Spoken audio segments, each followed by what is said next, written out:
We are live, baby. It is episode number 83 of The Shift as the march on to episode number 100. Unlike Novak Djokovic, Nick, we will get to 100. You have no idea what I'm talking about. It's fine. No, just for preference, real quick, you know my extended intros. Novak Djokovic had a chance to get 100 ATP titles this past weekend. He did not. He lost to a 19-year-old. He's stuck at 99. Who will get to 100 first? The Shift getting to 100 episodes or Novak Djokovic getting to 100 ATP titles? It's a burning question. Is it an overreaction?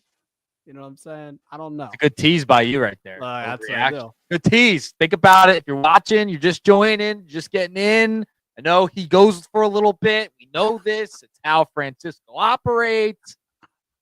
The good tease. Oh, we'll get to 100. We'll get to 100 before Novak. Okay. Novak Do you have? I know you're a big tennis guy. You're a big tennis guy. I'm curious. Do you have a big reason behind that, or you want to give me some analysis? Nope. Not one reason behind it. It's gut feeling. How about that? We're gonna go gut. We're gonna go with the gut. Yeah. That's good work by you. But that, you know what? Record short time on the intro, Nick. Let's just get right to it, baby. I know you're doing well. I know you're ready to go to the Phils tomorrow. You got work to do this week. You're already ready. You got your Phillies hat on. You got your Phillies sweater. But, man, there's a lot to talk about today. We have a bunch of topics. I cannot wait to get to all of it. We have overreaction talk about the first 5 to 6 days of the regular season. Jurickson Profar suspended 80 games for PEDs. We're going to get to that. Garrett Crochet, an extension. Yeah. The Athletics, press room in a shed. I don't even know how to tease that, Nick. I don't even know how. God. I don't know how it works. And then we actually talk some college baseball. Really, I don't even know what the word is to describe what you sent me earlier, Nick. But college baseball having a curfew and affecting games. We'll talk about that. And then lastly, we're almost there to the winner of our March Madness bracket by the best seasons ever by MLB players in the history of the game. We will end with that. But you know where we start, Nick. Nick, why don't you tell the people, man? What are we starting with? This is no question. We had to find a day. Like our schedules, they line up as best as they can during the week. So right. I was like, dude, we are going to find a way to do this. I had JUCO baseball today. I put together a broadcast, but there was no way. Nothing was stopping. What does everybody think of these torpedo bats, man? Come on. Are you serious? This is nuts. I texted you right away when the Yankees were putting up 20 runs. I was like, yo, what is going on here? Like, this is insane, Francisco. I only put 2 quotes from 2 important people regarding this this topic, I guess. But man, everyone has something to say about the torpedo bats. Do you want me to give my opinion right off the bat? Absolutely, please. Right. Like, what do you think? So it's been what? It's been like 3 days now, like 4 or 5 or less. 4 or 5. People have been giving their opinions. Nick, just kind of give me where you're generally at on it. Like, really the overarching question that I wanted to get to is like, are people making too much of the whole torpedo bat thing in Major League Baseball? So let's just get to it all. All right. So here was my original thought, right? At first I'm like, what? The Yankees are using deformed bats. They're using special bats. Is that legal? Is that cheating? Are they cheating? I was like, that was my first thought, right? And I'm thinking here, I'm like, wow, okay. Like, all right, is this legal? Are they allowed to do this? Are the Yankees able to go out and use different types of bats? So first I'm like, no, it's the Yankees. They're definitely cheating. It's the Yankees. They're definitely cheating. They're cheating. Yeah, of course. I was like, that was my first thought. The Yankees, Right. Right off the bat, I'm like, whoa, okay. Then I'm sitting there. I'm like, you know what? I need to do a deep dive on the bats, taken from everything that's gone into it. But apparently they were used last year by a couple of players. They were used last year by I think Stanton used it last year at one point. I know Bellinger commented on, like, I think he used it last year. So this is I mean, it's new, but they were used last season. Okay? That's the main thing. They were used last season. Fast forward to this year. Spring training. It was the talk of spring training, supposedly, right? They followed every single rule that is in the rule book. They did the guy who created it, Aaron Leanhart, who's an MIT graduate. Guy was in physics, right, for years, and got a quote from him to your left here. If you're watching, this guy was in MIT, worked for the Yankees for a couple of years, helped design this bat, and talked to the players about what can help them gain an edge offensively and while they're batting. He now is with the Marlins down there. He, created this bat, just kind of moved the weight down, followed every single rule in the rule book. I know everyone knows the bat rule now. They're not corked. They just moved a little bit of the weight down. I have no issue with it. I really don't. I think this is innovative. I'm surprised it did not happen sooner. That is my thing. Like, I'm surprised this never happened sooner with how long baseball has been around, how long the rules have been implemented and in place. And man, I was like, you know what? This is a great idea. It's a great invention. I'm cool with it. And, obviously the Yankees scored a lot of runs. They hit a bunch of home runs. Jazz, Volpe. I know the big thing is, well, if you can't hit an inside pitch, then you're getting jammed all the time. You must suck. Well, I mean, this is legal. And if it's helping guys, not get jammed all the time, more power to you. I have no issue with it. If you feel comfortable using the bat, use it. It's not going to be the end-all, be-all. Is it going to make a difference? Sure, I think it will. But we've been in an era of pitching for how long now? Let the fence get a little edge here. I have no issue with it. I think it's great. You look at what Terry Francona said, and watch on YouTube, Twitter, Facebook. You see the quote right there from Terry Francona, because Ellie De La Cruz, I had to somehow spin Ellie into this. He had a night last night. He had a massive night using the bat. Yep. So, I mean, Terry Francona say it's more the player than the bat. What he told De La Cruz, the most impressive thing was the line drive to left field. You better make some pretty good pitches if he's on balance like that. It's more about the hitter, and he's right about that. You still have to go out there and hit. Is it going to give you a little bit of an edge? Sure. Is it going to be a fad? Maybe. Might be more of a fad. But it's going to help some guys, especially on those in the inside part of the plate, not get jammed a lot. So I'm cool with it. I know I've been on an extended intro right now talking about this. I know you have a lot to say about it as well, but I think this is good for the game. I think baseball should lean into this. You more often, boom, you have something right here that can help enhance the offense right now, because pitching's been awesome. And I know Jeff Passan was on the Dan Patrick show today talking about it. Like, hey, pitching's been really good. Lean into this if you're baseball. Offensively, I think it's cool. There's no rules being broken. Anybody can use it.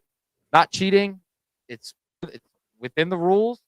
Anybody can go out there and get one. If you like it, you use it. If you don't, you don't. I'm cool with it. What say you, Francisco? What say me? I totally agree with you. It's at this point, it's kind of even, I would say, even today a little bit. At this point, it's kind of died down just a bit. A little bit. Nick, yeah, it's died down a little bit. We're 100% making too much of this, even off the bat. No pun intended. Look at me. Look at me. But wait. You should hear all the puns like TV networks are doing with it. It's hysterical. I'm not the first one. Yeah, you're not the first one. You're might be the last, to be honest. Usually I'm the first one for things. So this is breaking news.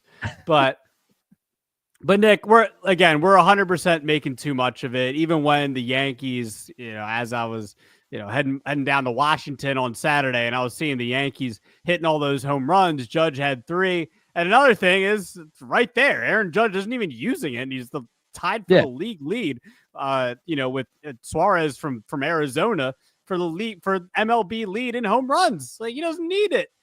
And now they I was reading earlier that there's a list of players that are known players that are using them right now. And let me give you a couple of those numbers. How about superstar in Queens, New York, Francisco Lindor? And this is prior to today's game. I think he might have had one hit in today's game so far. But Lindor, 0 hits in his first 3 games. And I think he's using the torpedo bat. That's at least on the list. Jose Trevino, 222 average, 0 home runs right now. Ryan Jeffers, 200 average, 0 home runs at the moment. Aaron Judge, like I said, tied for the Major League Baseball lead in home runs and is not using a torpedo bat. If anything, we just need a big sample size at season's end, and then we can come back to this and say, is this really a problem? If Jazz Chisholm is hitting 55 home runs and Carlos Stanton and Aaron Judge are combining for 160 home runs, and Anthony Volpe is having a 40 home run season, which he's probably not capable of, then we can have a different conversation. If Ellie De La Cruz, I could keep going on here, Nick. If Ellie De La Cruz decides to cheat and hit 80 home runs, then we can have a different conversation. But we're not at that point. Right now, it's the beginning of the season. It's been done before. 15 home runs in the first 3 games. It's happened before. The Yankees aren't the first team to do it. And it's a big deal. Obviously, I think it's made a much bigger deal because who is it? It's the Bronx Bombers. Of course, It's made a bigger deal than it is. People get pissed off about the home runs. It's the Yankees. And it's, how are they even this good? All these injuries. Cole Hill, they're supposed to be bad this year. They're supposed to be everybody else. No, the Yankees still have some good offense on that team, led by big man Aaron Judge, who might hit 98 home runs this year. Who knows? Without the torpedo bat. So, I'm spewing a whole lot of nonsense here, Nick, after the fact, but I think you get the point. Obviously, people are making way too much of this. I understand in the moment, it's the New York Yankees. We don't like the Yankees. I get it, but just settle down. If you want to get upset, wait until October. I know patience is a hard thing for people to do, but have some patience. Well, here's the thing, okay? Yes. It's different. It's a change. It's a change from the norm. We know people, but you don't even notice it. Like I don't even notice. Like if you're watching a game, like I was watching some of the Yankees game, the Yankees Diamondbacks like an hour ago. I was watching Paul Goldschmidt bat. I don't know, was he using the torpedo bat? Maybe he's not. But I don't notice unless I zoom in on it. Goldschmidt was, but exactly. It's something that has gone away from the norm, and people are. Well, this is going to ruin the game. No, it's not. It's not going to ruin the game. Okay. It's going to be fine. We're all going to be okay. The game is going to be fine. This might even just be a fad for a little bit. And we'll look back at episode 200 of the shift and we'll be like, remember that? Remember when they were using those torpedo bats? That really lasted. I mean, that could be this as well. So we have to realize that too. It's within the rules. It's fine. Try it out. I mean, it's not where it's like a cork bat or anything and guys are just hitting home runs left and right. It's not even close, right? Like it's not that at all. So it's a little bit of a different look. Guys can hit a little bit better on the inside part of the play. They're not getting as jammed as much. Sure. Awesome. I love that. Fine. And I can understand if you hate it too. Okay. I can understand if you hate it. Well, he can't, if he keeps getting jammed or anything, he must not be a great hitter. Okay, that could be true too. This is now a way to get around that. And I don't think it's cheating if everybody can do it. Everyone can do it. And it's within the rule book. Change the rules then at the end of the year. When you're in 2026, when you go to the collective bargaining, change the freaking rules. Okay? If you don't want this to happen, you can't move the weight down. All right. Simple rule change. Get rid of it. So I want to comment. Let us know in the chat, Twitter, Facebook, YouTube. Let us know what you think about this because, I mean, this is such a big topic conversation. I just watched a clip from Good Morning America was talking about this. Yep. I mean, and, baseball, lean into it. Lean into this because offensively, you want something that could elevate your hitters. Pitching's ridiculous right now. I mean, we've heard the conversations of are they going to move them? Could they move the mound back because guys are throwing so hard, right? They're just throwing. They're not pitching anymore. And I've talked about this on the radio plenty of times. Like guys are just throwing; they're not pitching it. So guys are throwing heaters. Averages have been down over the last how many years, right? So if this is another way to get averages back up and get people interested, I'm for it, and baseball should be for it. Lean into this. This is awesome. Might be a fad, but it's a great topic of conversation. If guys can gain a little bit of an advantage here, I think it's great. I think it's great for the game. Yep. Good points by you, sir. Good points by you. And Thanks, let's man. get. Yeah, no problem. Yeah, that's what I do. I'm a nice guy. I tell the truth. When you make good points, you make good points. And when you don't, I'll let you know though as well. So stay tuned throughout the show because there's a big chance that there's some points you make that are So stay tuned for that. It's always good. It's always good over here. It's always sure. All right, it's meat and potatoes time, baby. Oh, way. And I gotta be honest, Nick. I had dinner and I literally had steak. Actually, I'll just tell you what I had because I'm weird. Get into it. I had weird. I'm weird. You know me. Yeah. I had leftovers. I'm lazy. My mother makes dinner. I have leftovers. I had chicken, steak, a cheeseburger. Wow. And spaghetti. Wow. You went. So a lot of meat and potatoes there. Yeah. I know potatoes actually, but meat for sure. Okay. It's good. Good for what you. About you. What about you? You had a lot of meat. You had a lot of potatoes. Good for you. All right. I had Chick-fil-A. I'm not gonna lie. Got home a little later than usual. I was like, you know what? I'm not cooking a thing. I don't usually cook a thing anyway.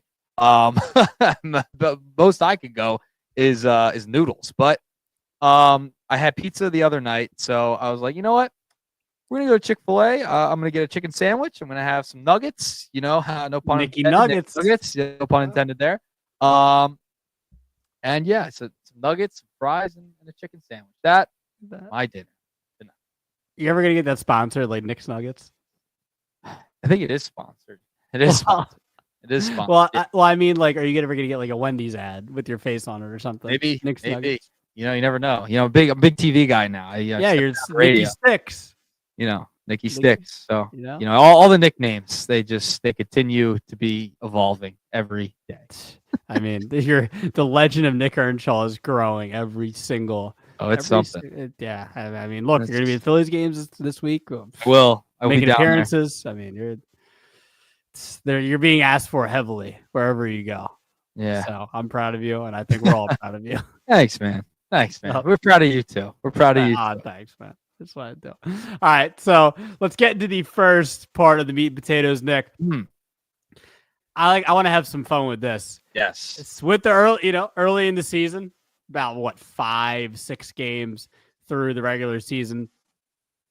And let's play a little game called Overreaction, Not Overreaction. Yes. And we'll give two each from us. We'll give two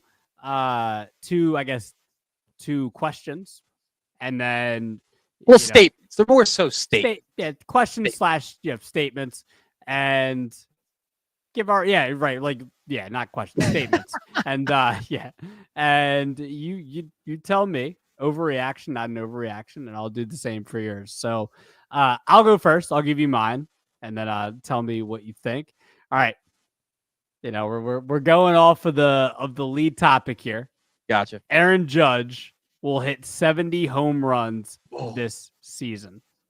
Oh, this is tough. I'm going to go, it's an overreaction. Okay. I know he's off to a hot start. I get it.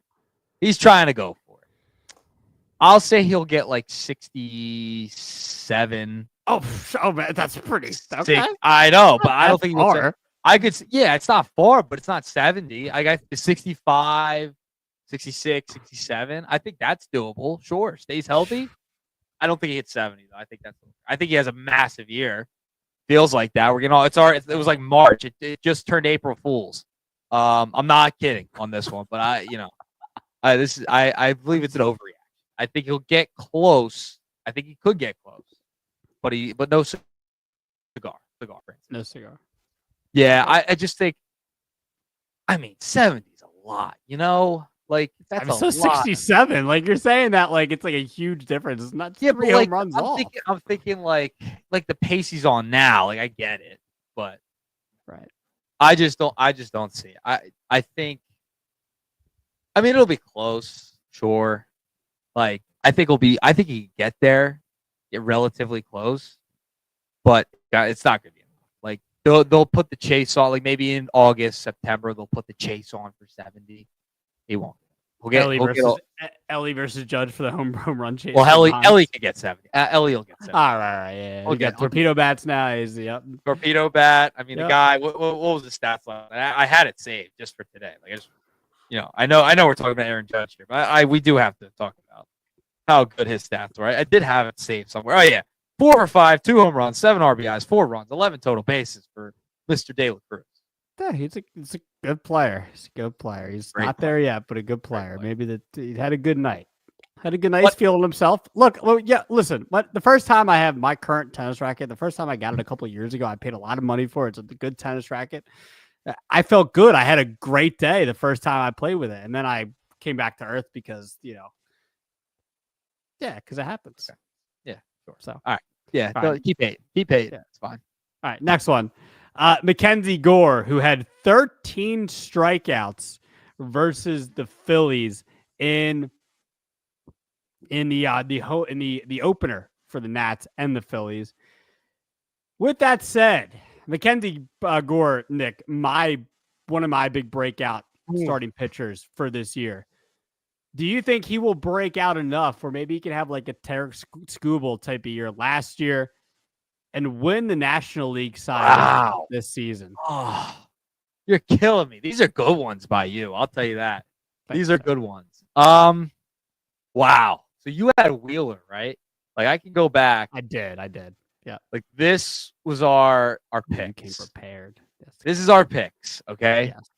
Start of the year before the season. I mean, the real opening day, that was the 27th. Right. I can't pick him over Paul. I can't pick him over Paul. I'm going to go over. Both years are overreaction. Okay. You're just overreacting. I think you're crazy. I think you're insane. Well, you're not insane, but he'll be in the mix. He'll be in the mix. All right. Let me be frank. He'll be in the mix. I mean, opening day, guy was just dealing. He also had the shadows though, too. I will say. Oh my gosh! Well, Wheeler didn't have 13 strikeouts; he had 8. That's the shadows. Still, I hate hearing this crap about the shadows. I'm sorry. I'm just saying, the opening day had a little bit of shadow help. I'm just gonna throw it out. Yeah, congratulations. I hope Gore has like 15 strikeouts his next. Listen, Gore is legit, man. I think he'll be in the running. This guy, knows how to pitch. He throws gas. He hits the spots. His command is ridiculous. I think he'll be in the mix. I'm not putting him over Paul. You know that. I think it's not a crazy overreaction because he's 26 years old. You've kind of been waiting for him to really come around. Like last year, 10-12, 3.90 ERA, 32 games. Like solid. Like he was solid last year. Came over in the trade for Juan Soto just a couple of years ago. So this is somebody who I think he's getting there, and I think he could have a massive year this year. We'll see. Let's see. Can he build off that first start, having all those strikeouts? He's got the mechanics. That's why he was a first round pick, right? Like he was a top talent coming out. So I think it's time he's due to start being in that mix and in that conversation. With the Nationals, they got a lot of young players. He's one of them. Okay. All right. Give me yours. Give me your statements. All right. For me, I mean, this team has just. So I found a stat today. All right, with the Atlanta Braves, and they start off 0-5. Profar with players, I believe, who have had at least 5 at bats this year on the Braves. Right? No Ronald Acuna, he's hurt. Profar was the only one who was batting 200. Everyone was under 200, batting under 200 right now. So this is where it leads me to this. Overreaction or no, Francisco Rojas. The Atlanta Braves will finish 3rd place or worse in the NL East. Your thoughts? I'm gonna go overreaction. Okay. I still think it's the Phillies, the Braves, and then it's the Mets. Like not a huge drop off, but I still think the Braves are better than the Mets. I like their offense a little better, and I like their starting pitcher. Starting pitching once they get Strider back, once they get Acuna back. I do think there's gonna be a tiny gap there, like a tiny solid gap where the Braves and the Phillies are in front of the New York Mets. I'm gonna go overreaction. Okay. I think I'm going overreaction. It's like it's not a slam dunk, but if I'm leaning towards one here because the Mets are still a good team. Yep. But I put the Braves in the contender category. Yeah. Phillies and Braves both contender category. Fair. I don't put the Mets in the contender category. I don't believe in their starting pitching. I don't believe it. I just don't. So I still think, I know this is regular season talk. This isn't, playoffs and whatever talk, but I do think the Braves, that is an overreaction. Okay. All right. They are 0-5. They're dead last to start the year. Profar now out 80 plus games. And we'll talk about that in just a second. So my second one for you and the audience out there, if you want to comment, you're more than welcome to leave one. All right. Devers looks like crap. Okay. I mean, what a start year for him. He has been bad to start. 0 for 19, 15 strikeouts. Rafael Devers will bat under 250 by the end of the year. Is that an overreaction or no? I think it is. Now, I will say this. It is an interesting dynamic with him not playing third base anymore. Yep. It definitely takes a shot to his ego. This is taking something that's going to be maybe for him getting used to. I think maybe it's not something that we talk about enough with players playing a position versus being a DH. Maybe there is something to that with how a player performs. Maybe there really is something to that. I still think it's an overreaction. You look at Devers' track record. He's in his age 28 season. In Boston, they're talking about giving this guy a Trey Turner standing ovation. Why Trey Turner got a standing ovation, by the way, on Monday makes no sense to me. But I just wanted to throw that in there. Wait, what? Got a standing O? Did I miss that? Oh yeah. He got a standing O for when he pinch hit. Oh, when he pinched hit. It wasn't like the standing O we got when in 2023, but it was a noticeable eight standing ovations he got a couple years ago. The 10 standing ovations. I forgot. We are on the same page about we were on the same page about the standing O. Anyway, I just had to throw that in there. But look, man, Devers, I think for him, this is taking a little bit of readjusting. Right. I mean, we're talking about batting average specifically here, 272, 271 going backwards from 2024. On 272, 271, 295, 279, 263. That was the COVID year. I'm not going to put a whole lot into that. And then 311 way back in 2019. The last time he hit under 250 was his 2018 year, which was his first full year where he played at least 120 games in the big leagues. So I'm going to say it's an overreaction. Devers is still one of the elite hitters in Major League Baseball. Now, maybe it turns out that maybe some players they need to play the field and it's not for them. Maybe we'll see. And maybe I'm wrong here. But I think 5 games into the season, Devers has been too much of an elite hitter to, I think, look at the first couple of games where he's striking out a lot. It's been really bad. I think it's a little too early to say that he'd be hitting under 250. So I will say overreaction. So I think we said overreaction to all of ours. Yeah, I think we said overreaction to all of them. And I think we are a little overreactive today. it's okay. It's not the start of the season. Not the bad. Yeah. Love the people that get at you on Twitter for takes like after opening day. You're like, how are we gonna say that on opening day, dude? Have some fun, man. Like, have a good time. I don't know what to say. Like, my camera's shaking right now because I'm slamming the table. Like, come on. Yeah, no, you're getting animated. You're getting animated. I don't mean to get excited. I mean, baseball's back. It's April. Like, it's fun. It's fun. Like, come on. Mackenzie Gore might win the Cy Young. Like, it's fun. Have some fun. He might. He'll be in the mix. All right. It's over. That's a big one by you. Okay. Can he finish second in Cy Young voting? Sure. Then how is it an overreaction? It's not that an versus one. So it's not. He's not winning it. You said he's going to win it. He's not winning. Yeah, but if he finishes second, then it's not that much of an overreaction to say that he could win it. That's still an overreaction. Yeah, but if he's that close to winning it, then it's not that much of an overreaction. No, you should have refrained. You should have phrased it. No, I shouldn't have. I'm giving you two. I think you should. I'm just trying to. Anyway, we have other things to talk about. We're gonna continue our meat here. It's getting to our meat. We got a lot of meat to go. A lot of meat and potatoes. Oh, yeah, we do. Let's get more into that meat. Jurickson Profar, Nick, has been suspended. Did not see this coming, by the way. Skinny guy. Suspended 80 games for performance-enhancing drugs. I mean, Profar was really one of the Atlanta Braves' big acquisitions.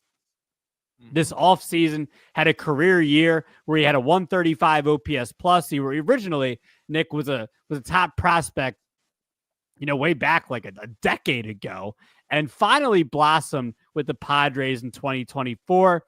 And after blossoming, Nick, he gets 80-game suspension for it's HCG. It's some sort of drug that works with your testosterone, and it's a performance enhancing drug.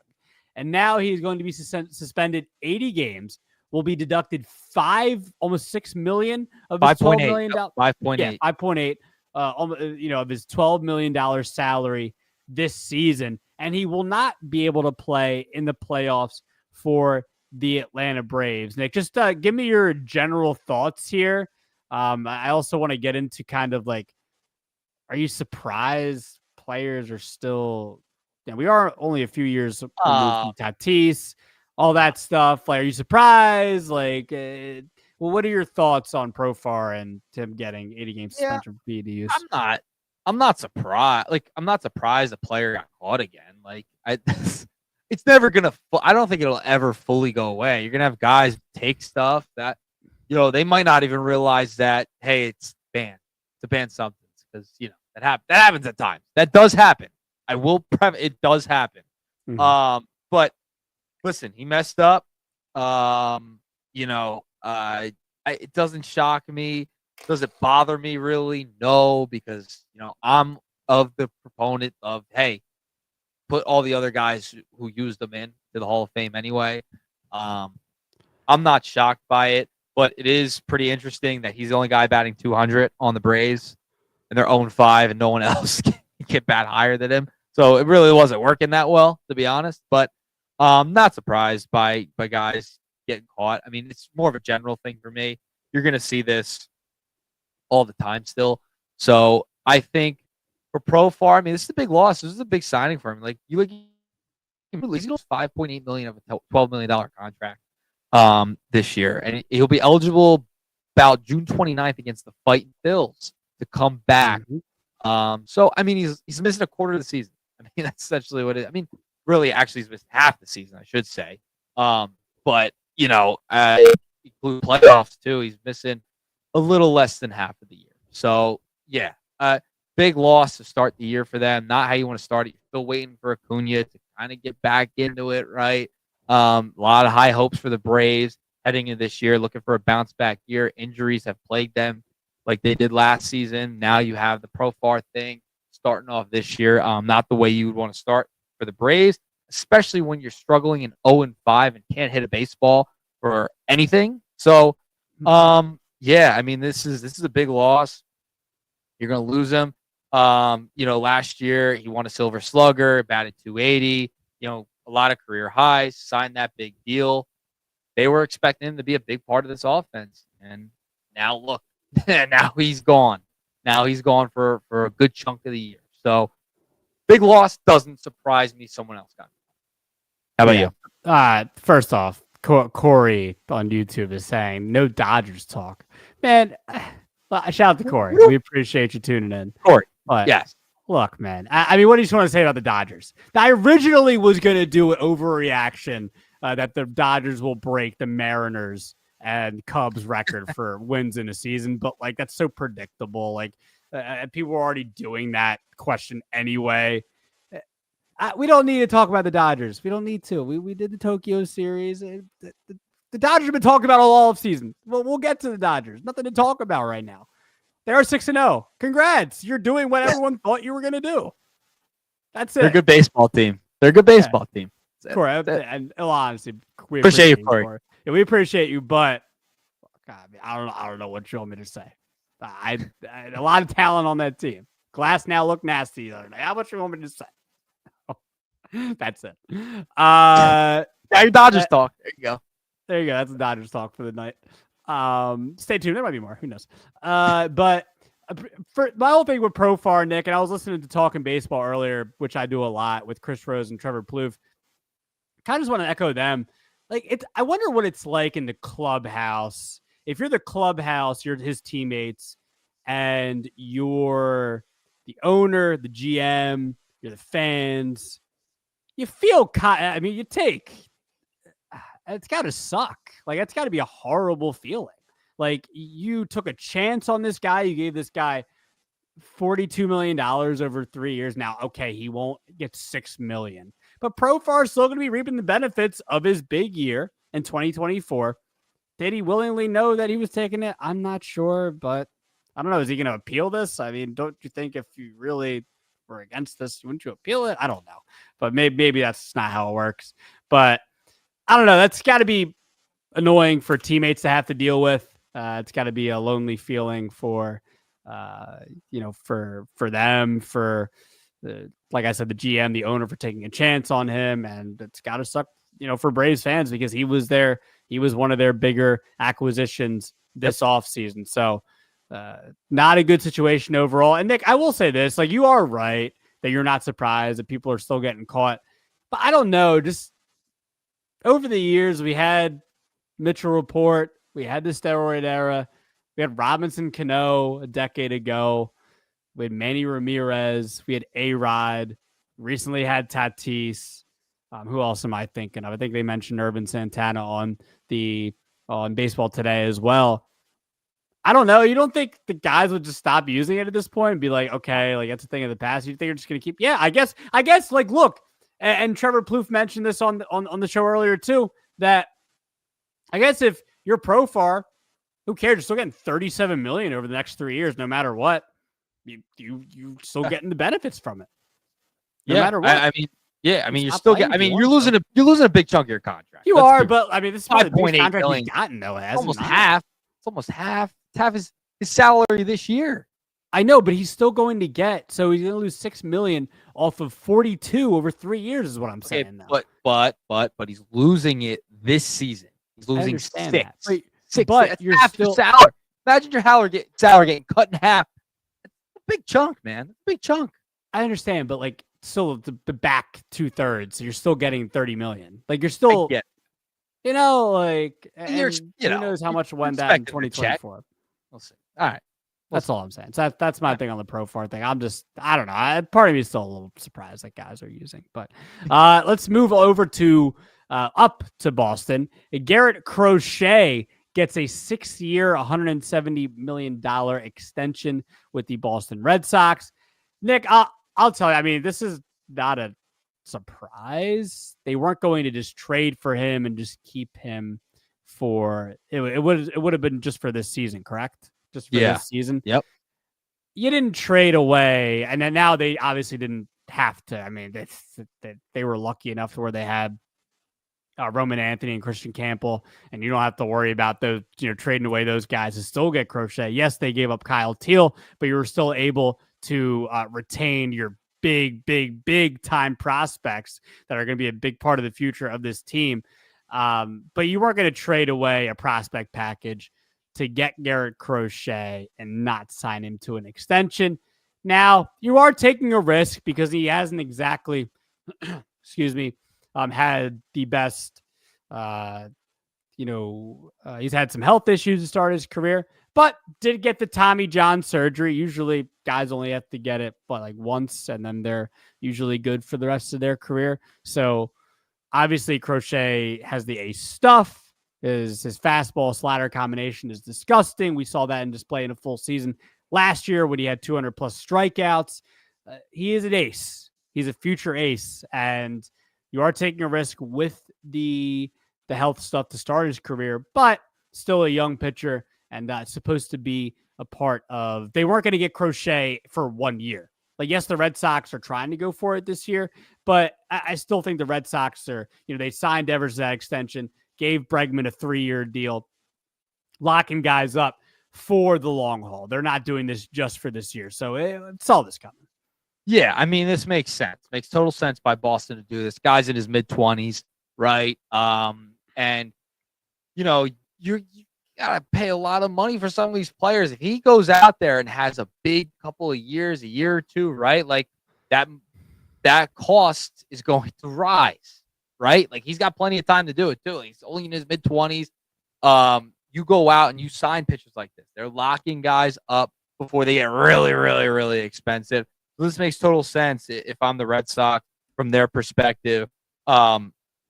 Listen, I mean, he's got numbers very close to, guys like Scooble, guys like Chris Sale last season. He's right in that category. So you're Boston. You want to keep this guy around, especially with his age. His age, to get him on this type of deal in a couple of years, you're going to look back. Boom, it's going to be worth it. You might look at it like, wow, steal. They have him on an awesome contract right now. So, obviously the injury thing, always a factor, right? Like, you're going to have to go into signing guys this age, had injury histories before. Sometimes you got to take a risk. And I think this is a nice calculated risk by Boston. I don't really think it's that much of a risk, but just looking at the overarching theme of it, yes, you're going to pay a guy like this. If you can pay him early, it might work out for you in the long run. And, 6 years, you're going to get him through his, age 30, has the option for his age 31 season, 2031. I think it's totally, totally worth it. Crochet, guy's young. He's ready to go. You had to sign. Had to do it. Yep. All right. So one of your favorite teams, Nick, the Sacramento A's. You're a big Mason Miller guy. You're a big Lawrence Butler guy. Big Brent. Oh, you're a huge Brent Rooker guy. I am a massive Brent Rooker guy. Yeah, you are. You are. It's fine. JJ Bleday, Shea Langoliers. List goes on. You're just big into the A's. I'm surprised you're not wearing your A's hat. Where's Shout George? Out to George Earnshaw. Where's George? Yeah, where's George?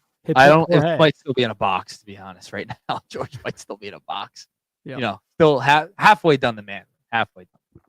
But Nick, how about this? There's no way it's real. The A's have decided to hold their, was it the first press? Oh, there you go. It's perfect to pick up a picture. They literally, like, this is a joke. That is their press conference room. Is there one you can find what's inside? I think it's right below that. It's okay if you can't. It's okay. I'll pull it up on Twitter because I do want to give a visual of this. I mean, it's unbelievable. So the Athletics have gone to certain depths of saving money to the point of they are using the inside of a. Oh man! There we go. I got it. You got it. There it is. I mean, just brutal. It's a shout out to Awful Now for the article. That looked like my shed in my grandmother's house when I used to go get the wiffle ball bat. Like, I don't. What are we doing? I don't even know. But like, Nick, I guess my question for you is: have we hit a low point for how sad just the Athletics franchise has become and this situation? Have we hit a low point? Absolutely. I don't know. I don't know. I have no words for that. Remember that was one of what segment did we do where I brought that up? That was, I think it was something that was not being talked about enough. I think that's what it was. Something we were not talking. Like, it was a couple shows ago. I brought yeah, this. no,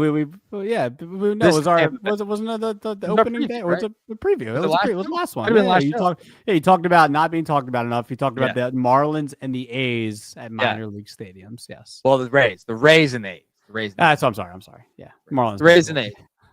Yeah, they might. I don't know how they got a new stadium, to be honest. But dude, I mean, we're one episode from that, and we're already talking about how ridiculous this is. Like, I mean, are you kidding me? You can't. You're putting it in a shed. Like, it's literally in a shed. The press room. It's now unbelievable. listen, for those out there, broadcasting sometimes it can be like that. You have to do things like in a shed. Okay, that happens. But at the major league level, you should be beyond a shed. I'm sorry. Yeah, like high school's different. High school, college, Right. even minor leagues. Yes, minor league at times. The professional level, we're playing. First of all, apparently there's a short porch. They have a short porch too out there in Sacramento, and there was a home run hit. I believe it was at the time, a little bit before the recording of this show.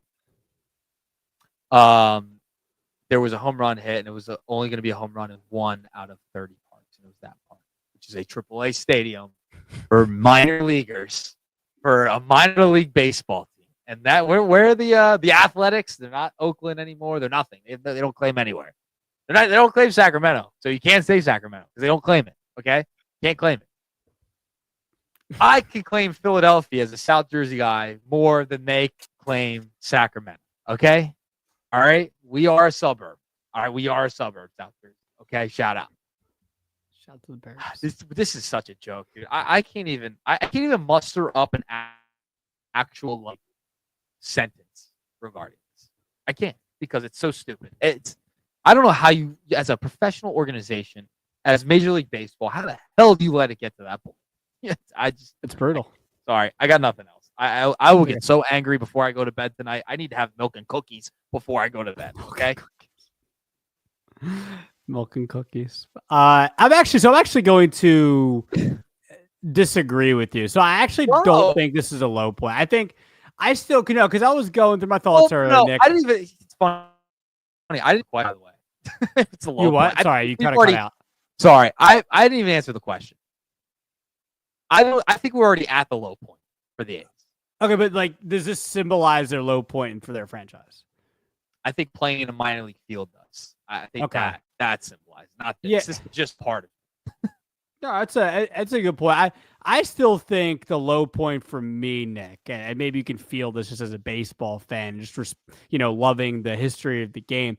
I still think the low point for this franchise was their last game at the Coliseum. I think the fact that they still had a fan base that loved them. They had so much support from around Major League Baseball, and it's a historical franchise. No, that stadium is not the most beautiful stadium in the world, but it's a historical stadium. So many legendary teams, legendary players have played there.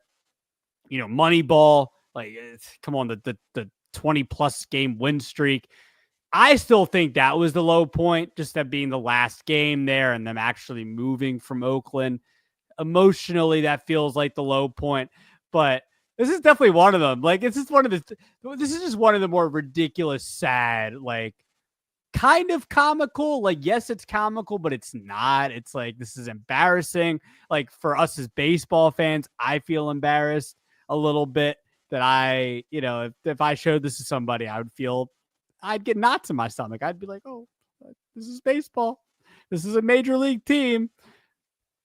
It's embarrassing. It is. Nick, if you had to, you're going to be you're in the press box tomorrow and Friday at Citizens Bank Park. Yep. Do you think would be nervous to show that to other people? Maybe in the press box, that know baseball and be like, this is our sport. How would you feel? Would you feel a little icky having to show that to somebody? I mean, you should take pride in as a manager, as an owner, you should want to take pride and want people to come to your ballpark and, where you're having everything. It should look nice. You take pride. It means you don't care, and they don't care. They don't care.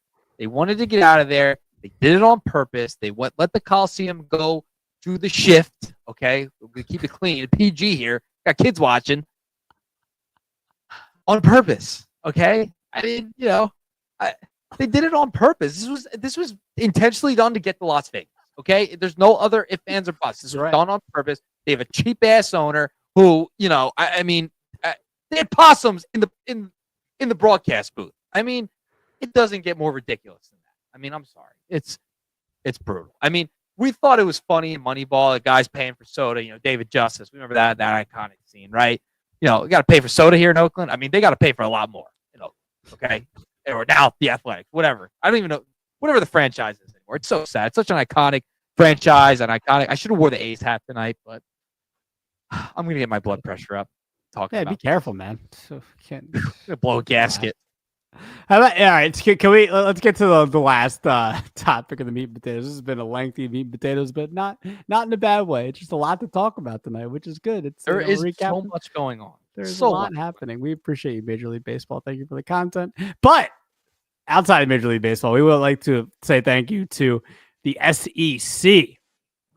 Nick, I didn't know there was a curfew in any type of, professional. We're talking about college here, but college sports too. So this was Texas A&M and Kentucky. And there is a rule on Sundays, correct? I believe so. I think Sundays. Yeah. I'll pull it up. But on Sundays, that a new inning cannot start after 4:30 Eastern time. So Texas A&M was down, I believe, 10-5 to Kentucky. And I think so Texas A&M was up at the plate, and Kentucky purposefully stalled. The pitcher stalled, so he didn't have to throw a pitch until after 4:30. Correct?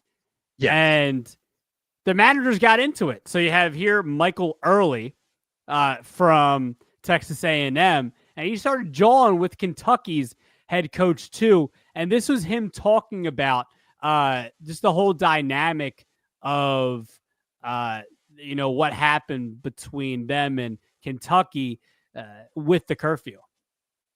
It's like even embarrassing to talk about, but I told Roy King got out to strike out on purpose. So get to the bottom of the inning. It's just, no, you can play cleaner baseball, right? You should be able to play that game, but this wasn't the case. He wasn't kidding. He was going to tell his kid, or he was telling his kid that depending on what happened, that he was going to tell him to strike out on purpose so that they can get to the next inning so they can play the next inning. Yeah. That's insane. Nick, I don't know all the rules here, but this can't happen. I'm sorry. Maybe this can happen in Little League at the college level. When we're getting to the college level, Texas A&M, Kentucky. These are teams that are, in the NCAA tournament. Division One. Yeah, D1. What are we doing? I can't name any MLB players that played there off top. I know there's MLB players that went to these schools, and it's pretty ridiculous. You can't. I understand that kids needed. So they had the curfew, by the way. I didn't say, but they had the curfew so that those kids can get to class Monday morning. Right. They'll be fine, man. Play baseball. Go. You might get less sleep. You'll be fine. You're really committed to the sport. Wake up for class next morning. Look, man, they're fine. I understand it to a certain extent, but you need to figure out a better way, because I don't know what happens if they have to resume the game or if the game is over automatically, but I think it's dumb. So as someone who's involved with JUCO baseball a little bit, softball, I've been around some college stuff a bunch. I've seen, because of lack of lights, games get called, etc. Those are reasons for it. But 4:30, I get the travel issue. We also have computers, we have laptops, we have remote classes. This is a little crazy to end it at 4:30. You can't let the game go, so we're gonna play to your advantage. It's a little crazy. I saw this. I was like, did you? I I texted you right before the show. This is the last second ad to the show. It was like, yo, did you see this? Like, this is crazy. Like, they ended the game at 4:30. They're using the rules to their advantage just to, this one was wild. So I really I'm just kind of stunned on why and how that this was allowed to happen. Like Division I baseball, maybe, elevate the rules a little bit or change them. Change them. Speaking of changing rules. Yeah, I got to change it. It's a weird dynamic. I mean, the Texas A&M coach is literally telling his kid he's going to strike out on purpose. Strike out on purpose. Imagine that. That's it's unbelievable. Baseball's a funny game, man. Hold up, but baseball's a funny game. It is funny. Well, it can only happen in baseball. Yeah. Yep. I agree. All right, so Nick, we are getting to the finals.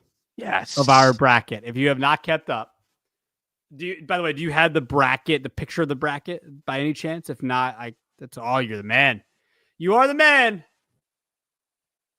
So as you can see here, we had our March Madness, which was brought to you by Nick Earnshaw, who had the fabulous idea for this segment. We're going to do more of these, by the way. And What did I say last episode? I said that if 2016 Mike Trout, right, beat 1999 Pedro Martinez, that we would never do a shift March Madness or a type of bracket ever again, because I want to do more of these. But the people came through. I don't. Let me go back and look at the numbers on each of the voting. It was actually closer than it should have been. It was a little embarrassing in that regard, just like how it was embarrassing for the A's to have a shed for their press conference. But Barry Bonds. So Barry Bonds. Actually, no. Pedro smoked Trout. What am I talking about? Bonds. But I was actually a little upset about this. It's kind of close, but Bonds beat 0-1 Barry Bonds beat 0-2 Randy Johnson, 58% to 42.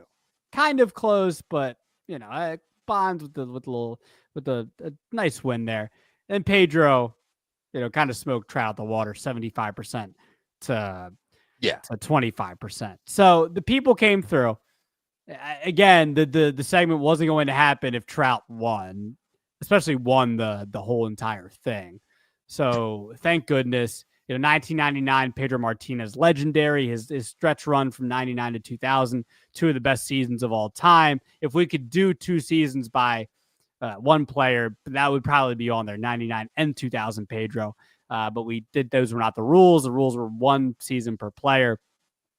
And then on the other side is maybe a number Aaron Judge is getting to. 73 homers. Could he be on this list in the future? Potentially, we have to do an updated list. I don't know. But 2001 Barry Bonds, who hit 73 home runs, had an on-base percentage of 515. I just enjoyed reading his numbers. 515 on-base percentage, an 863 slug, an OPS of almost 1,400. Just out of this world. Unbelievable. 11.9 WAR, which is the highest of his career. And then 99 Pedro on the other side, who had a 2.07 ERA, MLB leading 23 wins, almost a 10 WAR, 313 strikeouts, and 213 innings, Nick. We are in the final now, Nick. Yeah. Let me get your thoughts on the results of the semifinals, and then let's talk about who is going to be the winner for the first edition of the Shift Brackets, as it's added to all other segments. Thanks to you. Who do you think? What do you think? Semis? What do you think of the final? So semis, I was stunned how close Bonds and Johnson were. I thought Bonds was going to run away with it. I really did. I thought Pedro and Trout were going to be the close one. I thought it was going to be flip-flop, to be honest. I thought Pedro and Trout were going to be close because Trout, I felt like, was just an underdog, and he was a sleeper. He was a Cinderella going to get to the final. I was like, oh, no. St. Peter's. Yeah, we would have banned doing a March Madness bracket. Yeah. But imagine having to do that on there. Be like, hey, this is the last one we're going to do. Never the audience. Yeah. So I was stunned at the semifinals. I mean, who won, I wasn't shocked at, but just the numbers, that's what was so shocking to me for the most part. So that was shocking to me. I think Barry's going to win. He should win. It's video game stuff that Barry did. Same with Pedro, but I wonder how close. I'm very curious to see how close it's going to end up because I feel like there's going to be guys who value pitching a little more than Bonds hitting. It's going to be. I think this one's going to be tight, dude. I really do. So it's definitely going to be tight because I can see arguments for both sides. So Bonds using, let's be honest, use steroids. I don't even say let's be honest. He used steroids, but the 73 home runs probably doesn't hit without those. Nope. And on the opposite side of that, like Pedro was having 1968 Bob Gibson seasons back to back. Maybe he doesn't have a 112 ERA, but he might as well have because he was putting up the numbers that he was putting up in the steroid era, right in that time. So it's going to be tough. I mean, I guess we'll give our picks as we're going to put out the last poll right after this. Maybe we'll see, but stay tuned. I'm going to post the poll on our Twitter page for the last round here. But Nick, give me your pick, and then I'll give my pick. Who do you think should win the first shift bracket here? Is it should or who do I think will? We can do both if you want. I think, give me both. Who do you think should win? I think Bonds is going to win. Pedro not doing the steroids probably should win. So, but I think Bonds is going to win. Yeah. So the pick, man. I think Bonds will win, and I think Bonds should win. And here's why. I still think Barry Bonds, to me, from 2000 to 2004, is one of the best things we've ever seen in life. Okay, a lot of guys use steroids in the 90s and the 2000s. Yeah, exactly. And he put 24 home runs and put 73 up. You know what I mean? Judge is about to hit 70 without it. Well, who knows? You never know. But I'm not making speculation. I don't think Judge is juicing. Bad job. Judge is not juicing. I don't think he's juicing. Yankees fans are gonna come after you. I'm not doing it. Jeez. But in all seriousness, Barry Bonds was just that time period. We've never seen anything like that in sports. I know he might not do it without the steroids, but I mean, the guy is just one of the best. It's the most feared thing I've ever seen in life was 2001 to 04 Barry Bonds. I don't know, man. It is tough because I understand the juicing argument because I don't think Pedro juiced or there's no evidence that he did. That's what makes it so impressive. Yeah. So I understand both sides. I do think it's going to be close. I will go with Bonds, and I think he should win. I'm going to go Barry Bonds. All right. Sounds good. I can't wait to wrap it up next week. Yes, I cannot wait. The first ever shift bracket. This is the March Madness edition because obviously it's March Madness. And we'll do something special for the winner. We'll do like a ceremony, a celebration, or something. Well, I don't know. We'll do something. We'll figure something out when we go on social media this week, and we'll figure out a way to congratulate the people who voted for him and congratulate Barry Bonds. Maybe we'll make a congratulatory video for him by me and Nick. We'll do something. Absolutely. Yeah, sure. Yeah, we'd like to celebrate you and your career. So, Nick, anything else, bud? That's all I got, man. It's going to be a fun week. Stay tuned. Stay tuned for content, baseball content on the social media platform. Yes, sir. Sure. Yep. So that's going to do it for episode 83 of The Shift. We appreciate you. Make sure you watch us on YouTube, listen to us on Spotify, Apple, all that good stuff. We'll talk to you guys soon.